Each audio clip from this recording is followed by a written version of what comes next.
Hello friends, welcome to our channel on YouTube. Please subscribe to the channel, like and share with your friend if you are liking our content. So let's begin for today.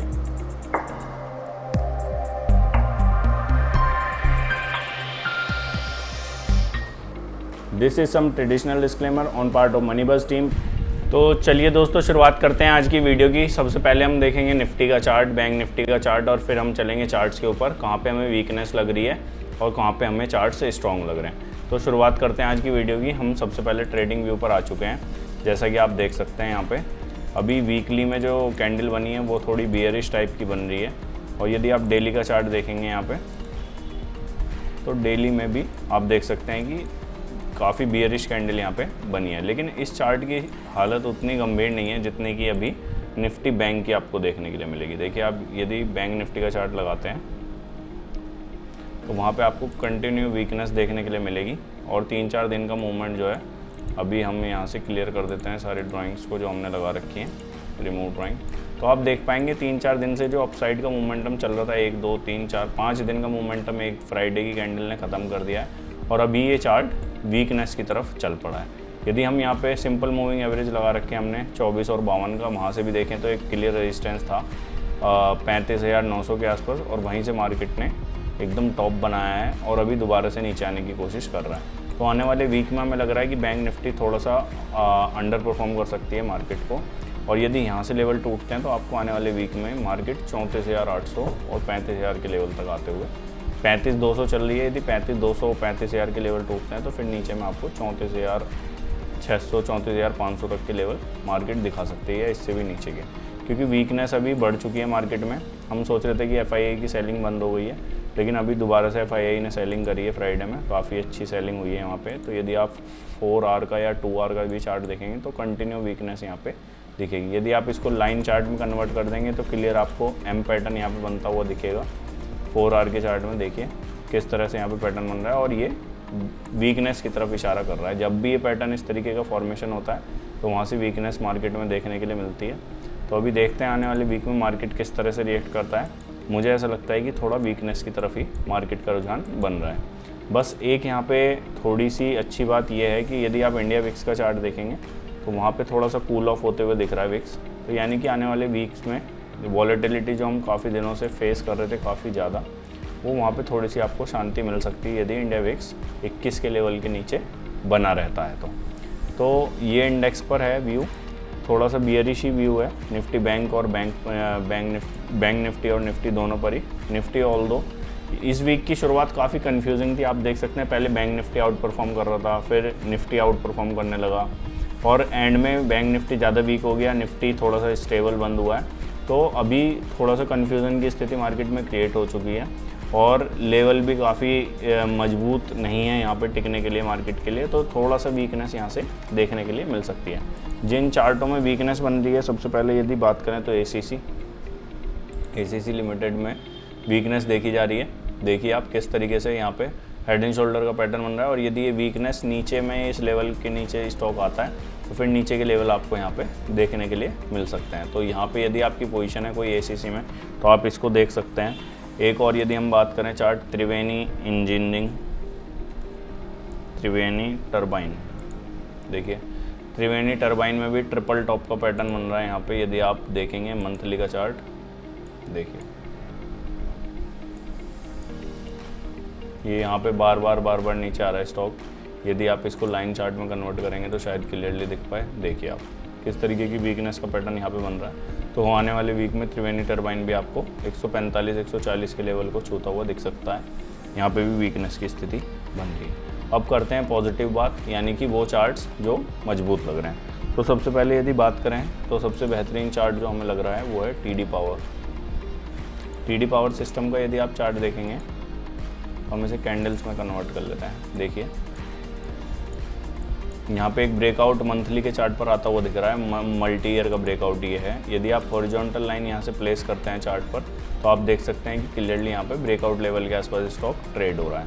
ये stock का level 2014 का था 475 रुपये का, फिर ये नीचे गया स्टॉक और दोबारा अभी सितंबर 20 के आसपास, जनवरी 22 में दोबारा से 470 आया, फिर नीचे गया ये फरवरी में और अभी दोबारा से उस लेवल के आसपास आ चुका है। तो यानी कि स्टॉक वीकनेस नहीं दिखा रहा है। 332 के आसपास एक अच्छा सपोर्ट बनाया और उससे पहले कंसोलिडेट होकर रीटेस्ट भी एक बार ले चुका है पिछले ब्रेकआउट लेवल से। यदि यहाँ से आप ब्रेकआउट लेवल मार्क करते हैं तो ये देखिए रीटेस्ट भी ले चुका है और अब दोबारा से ऊपर की तेज़ी दिखा रहा है। तो आने वाले वीक्स में हो सकता है यदि ये ब्रेकआउट आपको यहाँ इसके ऊपर कहीं क्लोज होता हुआ दिखे स्टॉक 496 490 की रेंज में, तो आप इसमें लॉन्ग क्रिएट कर सकते हैं और आने वाले 1-2 साल में आपका टारगेट यहाँ से टारगेट निकालने की कोशिश करते हैं। ट्रेंड लाइन से देखिए सिंपल एक ही पैटर्न पे हम काम करते हैं ब्रेकआउट पे। अब ब्रेकआउट काफ़ी फेल हो रहे हैं, मार्केट में काफ़ी ट्रबल क्रिएट हो रहा है इसलिए ब्रेकआउट की इस स्ट्रेटजी पे, लेकिन फिर भी हम अपनी स्ट्रेटजी बदलेंगे नहीं और इसी पर अच्छे चार्ट ढूंढें, क्योंकि अच्छे चार्टों की पहचान कमज़ोर बाज़ार में ही होती है। यदि कमज़ोर बाज़ार में हम अच्छे चार्ट देखना पहचानना सीख जाएंगे तो आने वाले वीक में जब तेज़ी आएगी या आने वाले मंथ्स में जब भी समय सही होएगा, मार्केट का मूड माहौल ठीक होगा, तो ये चार्ट बहुत अच्छा परफॉर्मेंस दिखा सकते हैं। तो यदि ये देखिए आप इसके लेवल निकालेंगे तो यहाँ से 855 रुपये के लेवल लगभग डबल के आसपास के लेवल यहाँ से आ रहे हैं। और यदि स्टॉप लॉस की बात करें तो इसके नीचे का स्विंग लो का स्टॉप लॉस आप 321 रुपये का इसमें लगा सकते हैं। तो ये था TD पावर का चार्ट। यदि आप इसके फाइनेंशियल चेक करना चाहते हैं तो TD पावर की फाइनेंशियल यहाँ से आप देख सकते हैं। TD power system return on capital employed 15% के आसपास है, रिटर्न ऑन इक्विटी 13% है, मार्केट कैपिटलाइजेशन 1480 करोड़ है। और यदि इसमें आप नीचे देखेंगे 1480 सेल्स जो है कंटिन्यू ग्रो हो रही है 2017 से। उससे पहले काफ़ी अच्छी सेल थी कंपनी की 2012 में, जब ये यहाँ पे स्टॉक 2012 के बाद में यहाँ पे देख सकते हैं आप 12 के लेवल क्या थे स्टॉक के 271 के, उसके बाद में 486 का लेवल 2014 में छुआ था स्टॉक ने। यहाँ पे 480 करोड़ थी, यहाँ पे ट्रेंड नेगेटिव था सेल्स वगैरह का और प्रॉफिट का, तो इसलिए स्टॉक यहाँ से नीचे आ गया और कंटिन्यू डाउन ट्रेंड 2020 तक चला इसमें। अब थोड़े से फाइनेंशियल इसके सुधरते हुए दिख रहे हैं। 2020 तक 2017 तक जो लो लगने थे इसकी सेल के 380 के वो लग चुके हैं और उसके बाद में सेल धीरे धीरे 380 से 2017 से अभी 800 करोड़ रुपए करीब आ चुकी है। यदि आप इसके ऑपरेटिंग प्रॉफिट मार्जिन देखेंगे तो 12% के आसपास के हैं कंपनी के। इंटरेस्ट का बर्डन कंपनी ने पिछले 3 सालों में लगभग नलीफाई कर दिया है, 10 करोड़ से 2 करोड़ पे ले आए हैं और EPS 22 के आसपास रिपोर्ट करी है इस बार जो कंपनी के रिजल्ट्स आए हैं।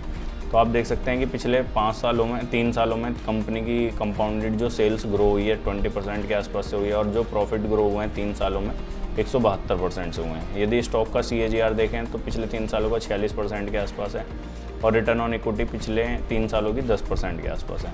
शेयर कैपिटल आप देख सकते हैं कंसिस्टेंट बनी हुई है, रिजर्व सरप्लस कंटिन्यू बेसिस पे बढ़ रहे हैं और बोरोइंग भी यहाँ पे बढ़ी हुई है। लेकिन बोरोइंग का कुछ चेंज इन्होंने मिक्स करा हुआ है, जब यहाँ पे इंटरेस्ट का बर्डन आपको देखने के लिए कम मिल रहा है बैलेंस शीट पर, मतलब P&L में इंटरेस्ट का खर्चा जो है। और आप देख सकते हैं यहाँ पे फिक्स्ड एसेट में 166 करोड़ के आसपास की फिक्स्ड एसेट है इनके पास में, ये बैलेंस शीट की स्थिति है। यदि आप नीचे प्रमोटर का शेयर देखें तो 58% के आसपास प्रमोटर स्टेक जनवरी 19 से बना हुआ है, तो जून 19 से। तो ये फाइनेंशियल है, ठीक ठाक फाइनेंशियल है इस कंपनी के। यदि यहाँ से ब्रेकआउट आता है और ये यहाँ से कहीं स्टॉक आपको ऊपर टिकता हुआ दिखता है तो स्विंग के लिए आप इसमें स्ट्रिक्ट स्टॉप लॉस के साथ इसको ट्रेड कर सकते हैं।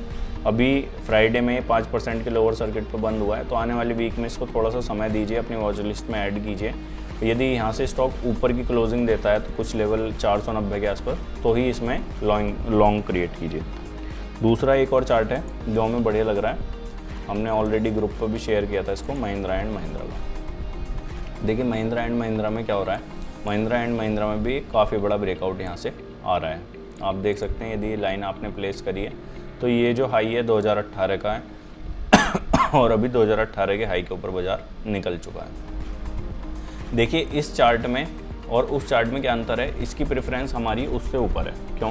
क्योंकि ये ब्रेकआउट से पहले यहाँ पे कंसोलिडेट हो चुका है और जो भी चार्ट ब्रेकआउट से पहले कंसोलिडेशन दे चुका है ऑलरेडी, तो उसमें नीचे जाने की संभावनाएं थोड़ी सी कम हो जाती हैं और चार्ट्स के बदले। तो वहाँ पे जो ब्रेकआउट है वहाँ पे भी कंसोलिडेशन है ऑल्दो, लेकिन क्लियर देखिए आप TD पावर में, TD पावर सिस्टम का सिंगल ब्रेकआउट, सिंगल कंसोलिडेशन है, मतलब एक ही बार हुआ है इस तरीके का पैटर्न। लेकिन आप यदि महिंद्रा में देखेंगे तो महिंद्रा में 2 बार इस तरीके की तेज़ी ऑलरेडी बन चुकी है। देखिए जनवरी 21 में बनी थी, फिर लो लगे 750 के, फिर दोबारा बनी अक्टूबर में, फिर दोबारा लो लगे एक बार। महिंद्रा एंड महिंद्रा मुझे लगता है कि यहाँ से काफ़ी अच्छा परफॉर्मेंस दिखा सकता है स्टॉक्स में, पोर्टफोलियो में हमारे। और ऑटो एंसिलरी का आने वाला समय भी शायद ठीक लग रहा है कई रिपोर्ट्स वगैरह पढ़ के। तो यदि यहाँ से टारगेट की बात करें तो 1500 रुपये के 1450 रुपये के टारगेट लगभग 40-50% के अपसाइड मूव 1 से 2 साल में यहाँ पे देखने के लिए मिल सकती है। यदि स्टॉप लॉस लगाने की बात करें तो यहाँ पे 780 के आसपास का स्टॉप लॉस, यहाँ पे 22% के आसपास का स्टॉप लॉस यहाँ पे रहेगा। यदि आप महिंद्रा एंड महिंद्रा के भी फाइनेंशियल चेक करेंगे तो आप महिंद्रा एंड महिंद्रा यहाँ पर सर्च कर सकते हैं। देखिए काफ़ी बड़ी ये कंपनी है, 1,27,000 करोड़ का मार्केट कैपिटलाइजेशन है इसका। रिटर्न ऑन इक्विटी 14% है, रिटर्न ऑन कैपिटल एम्प्लॉयड 11% है। जो लास्ट कंपनी हमने देखी थी वहाँ पे रिटर्न ऑन कैपिटल एम्प्लॉयड को बीट नहीं कर पा रही थी रिटर्न ऑन इक्विटी, लेकिन यहाँ पर महिंद्रा एंड महिंद्रा के केस में ऐसा नहीं है। रिटर्न ऑन इक्विटी 3% के मार्जिन से बीट कर रही है रिटर्न ऑन कैपिटल एम्प्लॉयड को। तो आप देख सकते हैं कि यानी जो कंपनी पैसा उठा रही है उससे ज़्यादा कमा रही है उसके लिए। यदि आप P&L पर जाके देखेंगे तो 90,000 करोड़ के आसपास की कंपनी की सेल है, जो कि 2018 के लेवल के आसपास अभी है। 2019 में तेज़ी देखी गई थी, वहाँ से फिर डाउनफॉल आया कोरोना में, 75,000 करोड़ के आसपास सेल आ गई कंपनी की। और 16% के आसपास के ऑपरेटिंग प्रॉफिट मार्जिन कंपनी के बने हुए हैं 2011 से लेकर 2022 तक। आप देख सकते हैं इंटरेस्ट की कॉस्ट 5,000 करोड़ के आसपास है कंपनी की और EPS 52 रुपये की है। यदि आप 3 साल में कंपाउंडेड सेल्स ग्रोथ देखें तो यहाँ पे अभी कोई सेल्स ग्रोथ आई नहीं है, ज़्यादा निगेटिव है। यदि लेकिन इस साल सेल्स ग्रोथ देखेंगे तो 21% के आसपास की सेल्स ग्रोथ कंपनी ने दिखाई है। यदि प्रॉफिट की बात करें तो पिछले 3 सालों में या 5 सालों में 7 से 13% की रेंज में प्रॉफिट बढ़ा है इनका, और लेकिन इस साल अभूतपूर्ण तेज़ी यहाँ पे देखी गई है, इसलिए ही शायद ब्रेकआउट भी यहाँ पे आ रहा है। यदि स्टॉक के CAGR की बात करें तो 18% के आसपास 3 साल में और 1 साल में 28% के आसपास का CAGR दिखाया है। यदि रिटर्न ऑन इक्विटी देखें तो पिछले 5 सालों का एवरेज 9% के आसपास है और लास्ट ईयर 14% के आसपास है। आप कंपनी की बैलेंस शीट देखेंगे तो यहाँ कंपनी की बैलेंस शीट एक्सपेंड होती हुई आपको दिखेगी। रिटर्न ऑन ये मतलब शेयर कैपिटल यहाँ पे बढ़ चुकी है, रिजर्व काफ़ी बढ़े हैं कंपनी के, बोरोइंग्स भी काफ़ी बढ़ी थी कंपनी की, 82,000 करोड़ तक पहुँच गई थी, अब थोड़ा सा कूल ऑफ होते हुए यहाँ पे आपको दिखेंगी। अदर लायबिलिटी भी कंपनी की 49,000 करोड़ के आसपास है। एक भारी भरकम बैलेंस शीट है कंपनी के पास में। फिक्स्ड असेट 30,000 करोड़ के हैं, इन्वेस्टमेंट 30,000 करोड़ के हैं, अदर असेट 1,11,000 करोड़ के आसपास हैं। यदि cash flow from operation activity देखेंगे तो यहाँ पे 9,000 करोड़ के आसपास है, बाकी सारा इन्वेस्टिंग में और फाइनेंसिंग में जा रहा है इनका। यदि नीचे हम देखते हैं प्रमोटर के आसपास, प्रमोटर के पास 19% स्टेक है इसमें। इस कंपनी में FII का स्टेक यदि आप देखते हैं तो FII का स्टेक जो है 34% के आसपास था सितंबर 20 में, फिर 38% हुआ, फिर 40% हुआ और अब 37% है।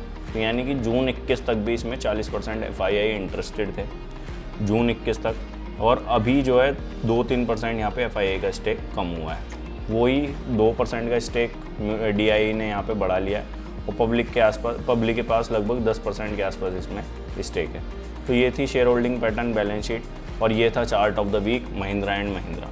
Hope all of you are doing well in your life and in trading also. We will also start a new series regarding trading and along with back testing of hundreds of the strategy. So hope you enjoyed the video. Thanks for watching us.